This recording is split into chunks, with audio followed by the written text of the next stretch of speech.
नांदेड़ शहर के प्रभाग नंबर 12 में राष्ट्रवादी कांग्रेस पार्टी के उम्मीदवारों का इंतखाबी जलसा शहर के उमर कॉलोनी इलाके में मुनक्किद हुआ। इस मौके पर राष्ट्रवादी कांग्रेस पार्टी के उम्मीदवार अब्दुल मुकीद, डॉक्टर अर्शा कौसर, नुमाइंदे उम्मीदवार सैयद दस्तगीर, नुमाइंदे उम्मीदवार हबीब मौलाना मौजूद थे। अब्दुल मुकीद ने अपने खिताब में कांग्रेस और एमआईएम को जमकर निशाना बनाया। इस मौके पर इलाके के मुकामी नौजवानों और मौजूद शख्सियत की जानिब से अब्दुल मुकीद, डॉक्टर अर्शा कौसर, नुमाइंदा उम्मीदवार सैयद दस्तगीर की मुकामी अफराद ने कसरत से गुलपोशी की। इस जलसे में कसीर तादाद में इलाके के नौजवान व मुकामी अफराद मौजूद थे। देखिए, आप सबके सामने एक सवाल आ रहा है कि राष्ट्रवादी कांग्रेस घड़ी ये पार्टी है क्या, क्योंकि आप सब इसको इतना मजबूती से सब जो है पहली बार देख रहे हैं और हम इसे वोट क्यों दे, ये भी एक सवाल है। हमने सिर्फ और सिर्फ कांग्रेस को जो है 25 से 30 साल हमारे बड़ों ने भी और हमने भी जाना है सिर्फ और सिर्फ कांग्रेस पंजाब, और बदले में हमें क्या मिला? हमारे डूबते हुए घर, ये बहती हुई नालियां और बीमारियां, डेंगू, मलेरिया, जगह जगह कचरे के ढेर। हमने सिर्फ इतनी ही कांग्रेस को जाना है और हमने बार बार उन्हें ही चेहरों को हमने वोट दिया है। राष्ट्रवादी कांग्रेस पार्टी किया है, ये पार्टी ये अजीत पवार साहब की है मौजूदा में, और ये 25-26 साल पहले कभी ये कांग्रेस की थी। और इस पार्टी ने अभी हाल में स्टेट गवर्नमेंट में जो अजीत पवार साहब हैं, उन्होंने लाडली बहन योजना तो ये बनाई है, साथ ही में मुस्लिम कौम के लिए हमारे बच्चों की पढ़ाई के लिए 30 करोड़ से बढ़ाकर 500 करोड़ का बजट इन्होंने मंजूर किया है स्कॉलरशिप के लिए। इन्होंने पहली बार महाराष्ट्र में अरेबिक का जो हमारा मेडिकल कॉलेज होता है BUMS सरकारी, ये पहला सरकारी कॉलेज आज रायगढ़ में बनने जा रहा है। आज इन्होंने नवी मुंबई खारघर में, जहां से एयरपोर्ट नजदीक है, वहां पर नया हज हाउस मंजूर हुआ है जिसकी तामीर होने जा रही है। ये काम राष्ट्रवादी कांग्रेस पार्टी घड़ी कर रही है और हमें इसकी खबर नहीं है, और हमने इसी वजह से इस पार्टी में शमूलियत की है, क्योंकि हम जब मुंतखब होकर आते हैं तो हमारा मकसद होता है कि हम आपकी खिदमत अंजाम दें, हम आपके काम करें, क्योंकि आप भी वोट इसी वजह से देते हैं, है ना खाला? आपकी नीयत क्या होती है कि हम जब वोट दें तो हमारे काम हो, हमारे एरिया के काम हो, ये जो बुनियादी जरूरतें हैं, बिजली हो, पानी हो, रास्ते हो, ये हो। यहाँ तो ये भी नहीं है।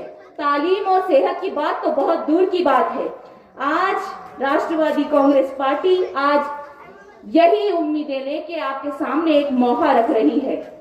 देखिए, काम की बुनियाद पर वोट देना है। मुसलमान जुबान से नहीं पहचाना जाता, मुसलमान लिबास से नहीं पहचाना जाता, मुसलमान नेक अमल से पहचाना जाता है। हम किसको वोट दे रहे हैं? हरी दस्ती वाले को, हरे झंडे वालों को। आस्तीन में छुपा हरा सांप भी हो सकता है। अल्लाह अकबर बोल के चले जाएंगे, नारे तकबीर लगाकर चले जाएंगे, कलमा पढ़कर चले जाएंगे।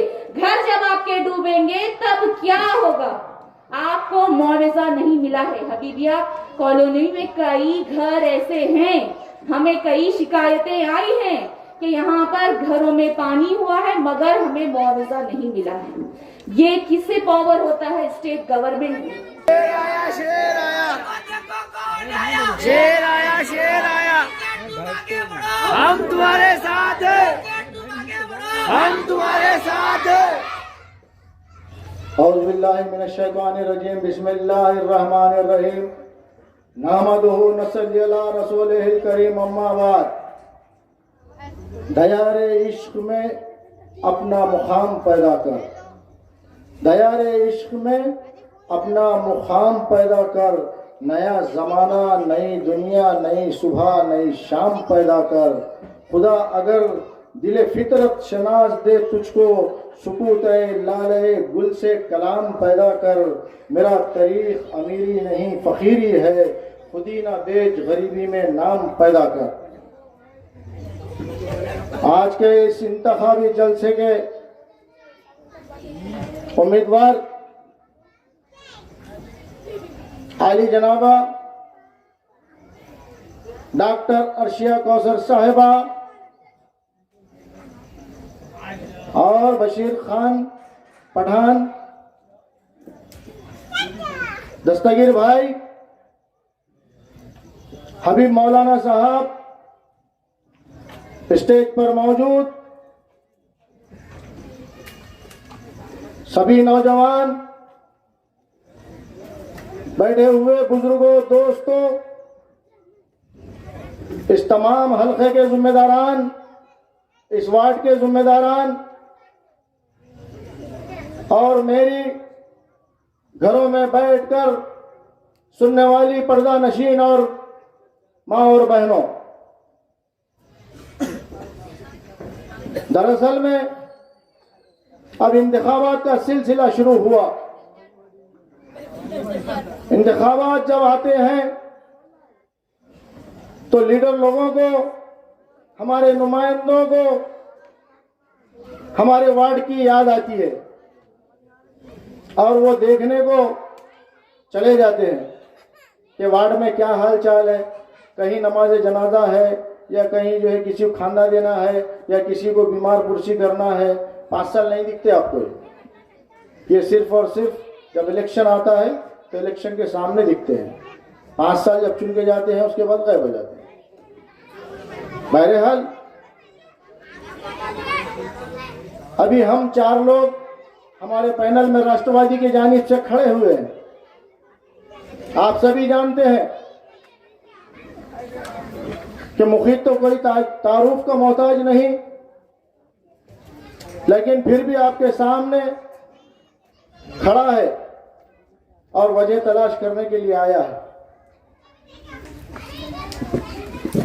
अजीज दोस्तों, साथियों, ये हमारा जो पैनल है राष्ट्रवादी का, आने वाली 15 तारीख को आपको इसको मोहर लगाना है। मोहर लगाकर इनको भारी अक्सरियत से चुनकर देना है।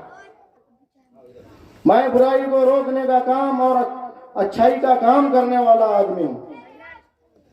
चाहे मुझे वोट दो या ना दो, ये लोगों को दो, लेकिन मुझे वोट दो या ना दो, मैं खुले अल्फाज में कह रहा हूं। अगरचे आपको मुझे अच्छा काम लेना है तो मुझे वोट दीजिए, वरना मेरे से ये तवक्को मत रखिए कि मैं किसी को जो है सपोर्ट करूंगा। और कोई गांजे का कारोबार करेगा तो सपोर्ट करूंगा, कोई चोरी के गाड़ियां लाकर काट काट कर बेचेगा तो मैं उसको सपोर्ट करूंगा, कोई दारू के बाटला लेकर आकर यहाँ पे बेचते बैठेगा मोहल्ले में, वार्ड में, तो इसको सपोर्ट करेगा। या जो है कोई आदमी यहाँ पे बिल्ले की मशीन चलाएगा या कोई मट्टे की बुक्की चलाएगा या कोई गलत काम करेगा, कोई किसी माँ बहनों को धक्का बुक्की दे देगा, किसी को घर में घुसकर गाली दे देगा। मैं दिल्ली में था, एक मरतबा अशोका का फोन आया मुझे कि बोले ऐसी की बात ऐसी, घर में खंजर लेके कोई तो भी घुस गया। देखो लो, घर में जो है बेचारे ये अशोका, इनकी जिंदगी चले गई, ज़ईफ हो गए, घर में 10 बेटियां भावा हैं इनके, और घर में घुस जा रहे और गड़बड़। मुखीद कभी भी बुराई को पनपने नहीं देगा, ये बात याद रखिए। और ये खौफ आपके जहन में से निकाल दो कि कोई आदमी आपको अरे से उरे बोलेगा। मुखीद जब चुनकर आएगा, सिर्फ और सिर्फ आप चुनकर देने के बाद में आपने मुखीद को फोन ही करके बोलना कि मुखीद भाई ये फला आदमी की तकलीफ है, उसका इंतजाम मुखीद करेगा। आपको बोलने की जरूरत नहीं है, कुछ उससे झगड़े करने की जरूरत नहीं है। मैं मेरे हिसाब से उसको या तो समझाऊंगा, नहीं तो उसको कौन सी ताकत, उसको क्या लगता, कौन सा रिक्वायरमेंट है उसका, वो रिक्वायरमेंट दूंगा मैं उसको। अरे इस मोहल्ले में, इस वार्ड में 50 साल हो चुके हैं इस मोहल्ले को, हम छोटे से बड़े हो गए, वार्ड सुधरने का नाम नहीं, दादागिरी, गुंडागर्दी, घर का रेट क्या हो गया। आज आप श्रीनगर पर जाकर देखिए, जब हबीबिया कॉलोनी की प्लाटिंग हुई तो 2000-3000 रुपये रेट था और लोगों ने 3000 में प्लाट खरीदा। श्रीनगर में 2000 प्लाट खरीदा। श्रीनगर पे आप जाकर देखिए, एक दुकान अगर आपको खरीदना है तो कम से कम 2 करोड़ 4 करोड़ रुपए लगेंगे, 10 बाई 20 की दुकान। और वही हमारा घर, वही हमारी दुकान, अगरचे हमारा 30 बाई 40 1200 स्क्वायर फीट का प्लाट या 1 गुंटा 33 बाई 33 का अगरचे 1 गुंटा अगर खरीदना है तो आपको ज्यादा से ज्यादा इसकी कीमत 20 लाख 25 लाख 30 लाख 35 लाख 40 लाख के ऊपर नहीं मिलेगी। दुनिया चांद पे जा रही, हम यहाँ पे झगड़े करने में परेशान, तूने ऐसा किया मैंने ऐसा किया। इसकी वजह क्या है? इसकी वजह ये है कि कोई नुमाइंदा ही सही आपके सामने आ रहा नहीं और उन्हें अपने आप को ये समझ रहा कि मैं सेठ बन गया, कोई कब्रस्तान का सेठ हो गया, कोई ईदगाह का सेठ बन गया, कोई फला का सेठ बन गया। तुम जाओ पानी में। अब तुम्हारे घर की कीमत 20 लाख रहो कि 15 लाख रहो कि 25 लाख रहो, और वो बेचारे वहां पे 2 करोड़ 4 करोड़ में आपको जगह भी नहीं मिलती थोड़ी सी। तो ये हमारे नुकसान हो रहे।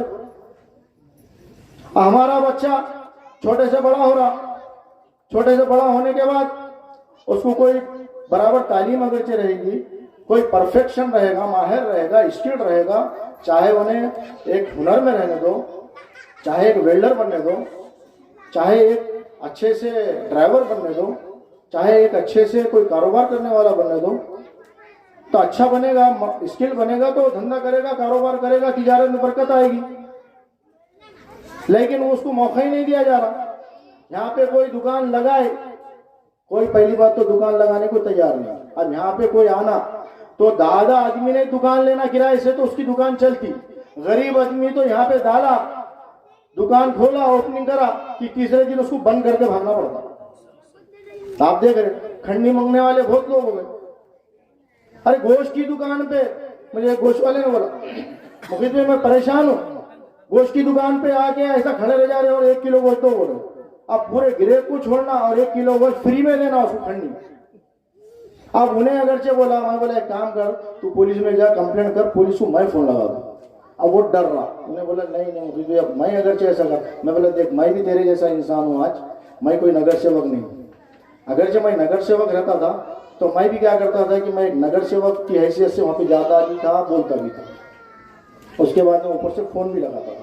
आज मैं भी तेरे जैसा नुमाइंदा हूँ। अगरचे आपको मिसाल देता हूँ, एक लाइट गया, अगरचे ये मैं लाइट के लिए मैं अगरचे यहाँ पर आके खड़ा रहा और बोला कि लाइट 1 साल से बंद है और ये लाइट लगाइए, तो मैं अगरचे महानगर पालिका में फोन किया तो दूसरे 4-10 लोग जो मुखालिफिन रहते, तो मुखालिफिन क्या करते हैं, वो मुफीद के बोलने पे फला जगह आशू आपा के घर के सामने लाइट लगाए, क्यों उन्होंने गुत्ता लिए क्या? तो फिर उसके बाद में अपने पास का शेरे ली, फिर जाके बोलता क्यों कमिश्नर साहब हम नगर सेवक हैं, हम जहाँ पे बोले वहां नहीं लगा रहे, उन्होंने बोलने पे कैसा लगा रहे? तो मैं बोला भाई ऐसा मत करो कि मैं अगर बोलूंगा तो उसके खिलाफ में उन्होंने आगे फिर कंप्लेंट, फिर पुलिस को उनका फोन आएगा। अब पुलिस में बात किसकी सुनी जाएगी? वहां पे बड़े आदमी की बात जल्दी सुनी जाती है।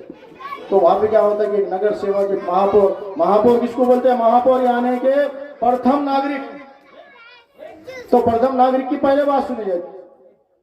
तो बहरहाल हमारा जो नुकसान हो रहा है मैं आपको समझा रहा हूँ कि समझने की जरूरत है, अगर हम नहीं समझेंगे तो ये हमारा नुकसान होगा। आज इलेक्शन आया, वो सदर मजलिस के अब उन्होंने आ गए, यहाँ पे बाजू में भाषण करे इधर रोड पे, और मुझे अनाप शनाप फला चुला बोलना शुरू कर दिया। अरे ये बोलने से क्या मसले का हल होता? अरे बोले राष्ट्रवादी बराबर पार्टी में। मेरे भाई राष्ट्रवादी से पहले एक बात क्लियर कर लो, लोग भड़काएंगे राष्ट्रवादी के बारे में, तो मैं आपको ये हकीकत में ये बात कर रहा हूँ कि कोई स्कूल की एक सोसाइटी होती है तो उस सोसाइटी को रजिस्टर्ड चैरिटी कमिश्नर में किया जाता है, और चैरिटी कमिश्नर जो होता है, ये बच्चे खामोश बढ़िया बेटा, तो चैरिटी कमिश्नर जो होता है, तो मैं काम की बात कर रहा हूँ, बच्चों को बाजू में निकाल दूंगा। तो चैरिटी कमिश्नर जो होता है उन्हें रजिस्टर्ड डॉक्यूमेंट करता है, वो रजिस्टर्ड डॉक्यूमेंट अगरचे होते हैं एक बार, तो वो रजिस्टर्ड डॉक्यूमेंट होने के बाद वो रजिस्टर्ड डॉक्यूमेंट में ये होता है कि हम यहाँ पे ये स्कूल चलाएंगे, ये स्कूल के अंदर अरबी पढ़ाएंगे, यहाँ पे हम डीएड कॉलेज खोलेंगे, इसमें हम बीएड कॉलेज खोलेंगे, इसमें हम हेल्थ क्लब खोलेंगे, ये एक बायलास होता है। तो उसी तरीके से ये जो पार्टी है राष्ट्रवादी, ये आज से 20 साल 25 साल पहले रजिस्टर हो चुकी है। तो जब 20 साल 25 साल पहले रजिस्टर हो चुकी है, तो जब इन कांग्रेस के साथ में थी, अभी डॉक्टर रशिया बेगम साहिबा ने एक भाषण में बोले, मुझे तो याद नहीं था, उन्होंने याद दिला दिया, अभी नहीं बोले उन्होंने क्या बताया कि 25 साल पहले इन्हों कांग्रेस मिलित वाले थे ना, तो जब सेकुलर थी क्या, और आज सेकुलर क्यों नहीं बोल रहे? देखिए, काम के लिए अगरचे कोई आदमी किसी से हाथ मिलाता है तो वो गलत नहीं होता है। काम के लिए हाथ मिलाना बुरी बात नहीं है, क्योंकि वो अवाम का काम कर रहे। आज लाडली बहना स्कीम चल रही, लाडली बहनों से मेरी माए बहनें फायदा उठा रहे या नहीं उठा रहे? आप बोलिए। 1500 रुपए आ रहे या नहीं आ रहे? आप बोलिए। तो ये हमारे अजीत दादा ने कहा कि अजीत दादा जब तक जिंदा है, जब तक लाडली बहन बंद नहीं होगी। अरे भाई, आज कोई आदमी 500 रुपये 200 रुपये देने के लिए तकलीफ में आता है। गवर्नमेंट ने 1500 रुपये हमारे अजीत दादा ने मंजूर कराए और उन्होंने स्टेटमेंट दिए कि जब तक अजीत दादा है जिंदा, जब तक ये लाडली बहन बंद नहीं होगी। और क्या होना भाई मेरे भाई?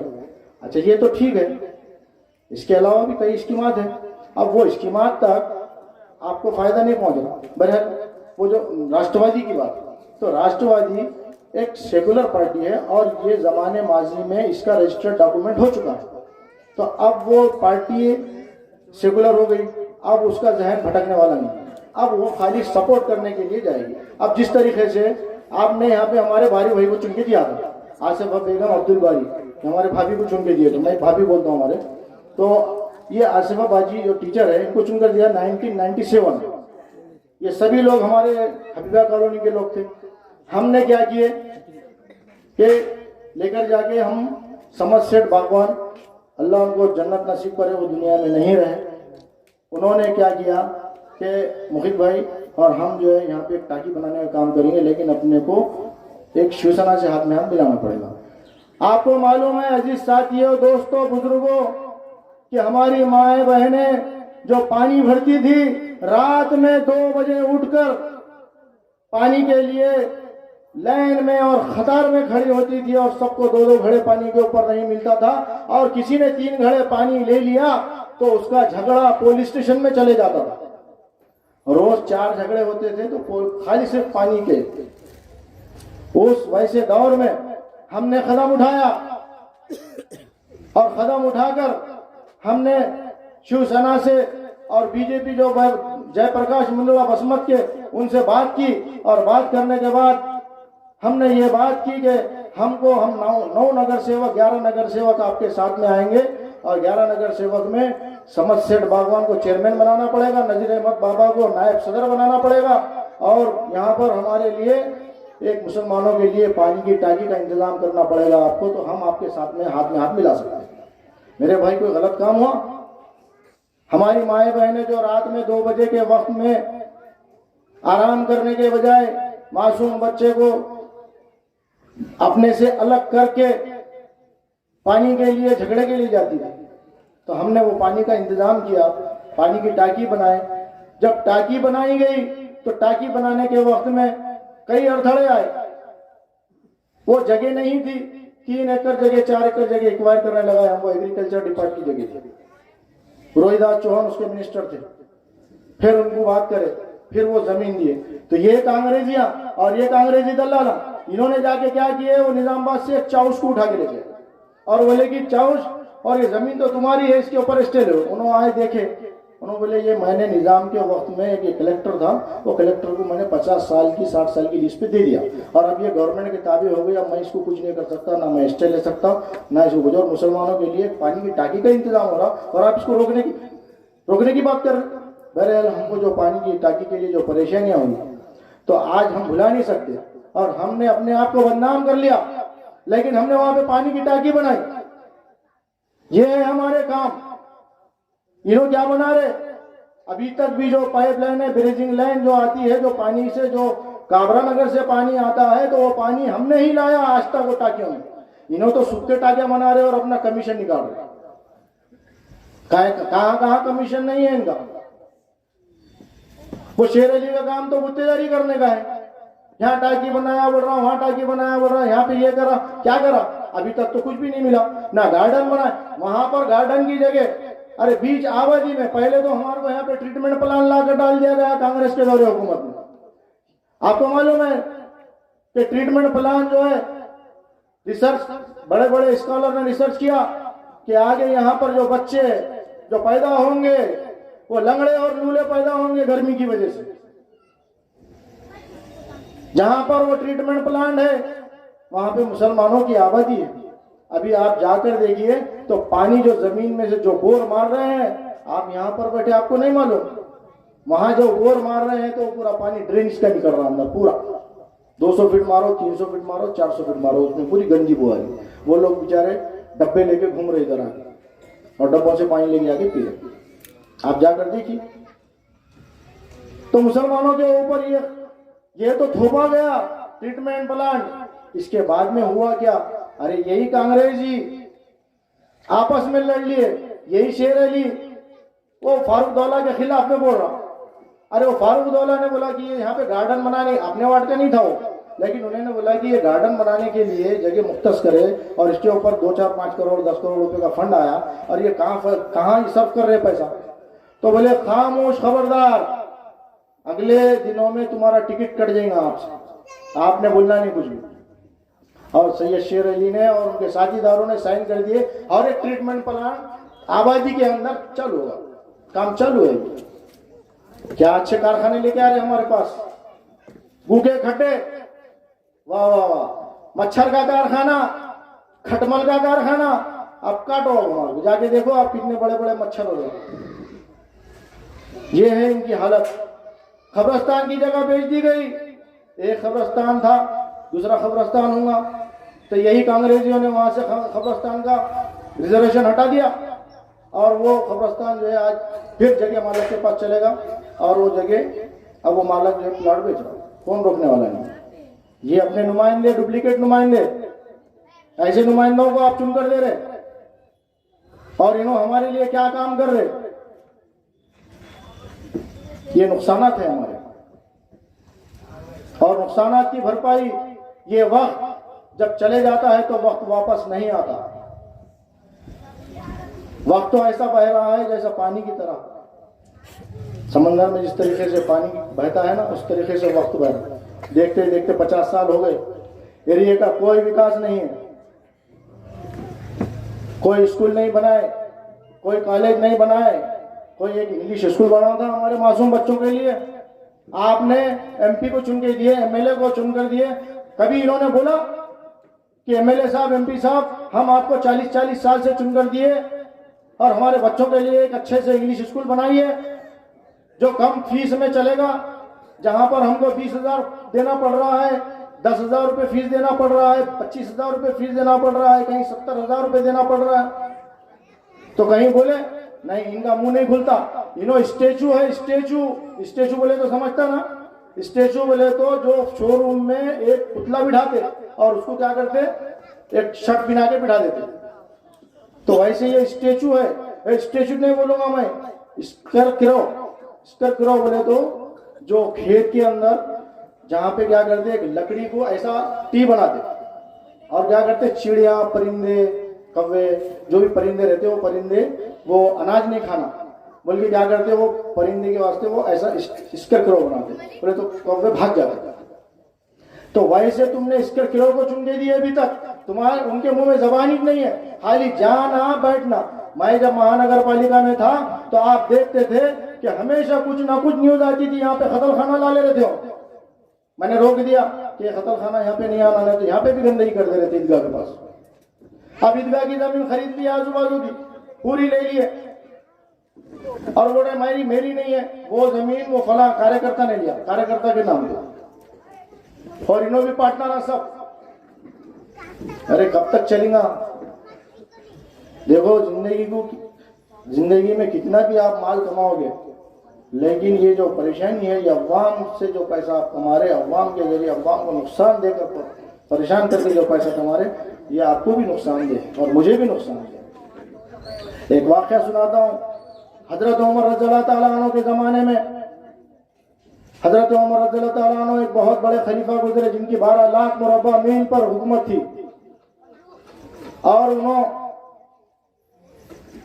हमेशा रोया करते थे कि कहीं मेरे इख्तिदार में, दौरे इख्तिदार में कहीं कुत्ता तो प्यासा नहीं रहेगा।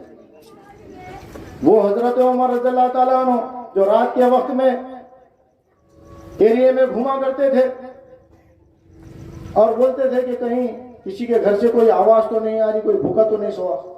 अगर जो कोई भूखा सोया तो उसको खाने पे थैला डाल करके उसके घर पे अनाज का थैला भेज दिया जाता था बैतुल माल से। ये दौर था जब हजरत उमर फारूक रज़ियल्लाहु ताला अन्हु जब इंतकाल फरमा गए, तो कोई चरवाहे ने कहा कि शायद हजरत उमर रज़ियल्लाहु ताला अन्हु का इंतकाल होगा। तो किसी ने पूछा कि आपने कैसा पहचाना? तो कहा कि आज भेड़िया बकरी के ऊपर हमला कर दिया। वो दौर हुकूमत था। और गांधी जी ने अपनी किताब में लिखा, अगरचे आप हुकूमत करना चाहते हो तो हजरत उमर रज़ियल्लाहु ताला अन्हु की जैसी हुकूमत करो। तो ये कोई मामूली बात नहीं है हुकूमत करना। ये आपके ऊपर ये बहुत बड़ा आप चुनकर दे रहे, ये बहुत बड़ी जिम्मेदारी है। और अगरचे आप वोट दे रहे हैं तो वोट आपका हक है। अगरचे आप वोट देंगे तो अगरचे मैं अच्छा काम करूंगा तो आप भी सवाब जारिया में शामिल होंगे, और मैं गलत काम करूंगा, मैं भी दारू का अड्डा खोलूंगा, मैं भी जुए के मटके के यहाँ पर पट्टियां लूंगा, मैं भी गांजे के पत्ते शुरू कर दूंगा मेरी दुकान में, तो आपको उसका सवाब के बजाय अज़ाब मिलने वाला है। तो सवाब जारिया है। आपकी जो राय है, आपका जो हक है, आप अच्छे तरीके से इस्तेमाल कीजिए। बहरहाल हम जो काम करने वाले हैं वो मैं आपको बताऊंगा। ये तो मैंने इनका सुना दिया। अरे ये जो मजलिस है, ये मजलिस क्या है? देखो, इनकी कोई जबान का खौलो फिर का भरोसा नहीं। अरे ये जो फिरौन है, ये जो साबिका सदर है, ये जो बातें कर रहे बड़े बड़े, ला इलाहा इल्लल्लाह मोहम्मद रसूलुल्लाह और तेरा मेरा रिश्ता क्या, 40 लाख 50 लाख, ये जो चल रहा है कि नहीं है, तो इन्होंने एक जमाने में इन्होंने छोड़ दिए पार्टी को छोड़े। आप भी देखें, पार्टी को छोड़ने के बाद में क्या किए है कि मुलायम सिंह के खसीदे पढ़ रहे थे। मुलायम सिंह अच्छा, मुलायम सिंह की जय, मुलायम सिंह बहुत अच्छा आदमी है, मुलायम सिंह फला है, मुलायम सिंह के पास बहुत मुसलमान है, और फला अबू आसिम आजमी साहब अच्छे हैं। और ये क्या बोले फटीचर, अपने कायद को बोल रहे हो, ये क्या बोले फटीचर, इन्हों तो ख्वाजा यूनुस के कत्ल में सपोर्ट नहीं करे, इन्होंने फला नहीं करे। अरे दोनों भाइया तो याजूज माजूज है। सुने कि नहीं आपने? बोलो, यही मजलिस के कायद, यही फिरौन क्या बोले, याजूज माजूज। अच्छा, याजूज माजूज तो बोले, इसके अलावा भी क्या बोले?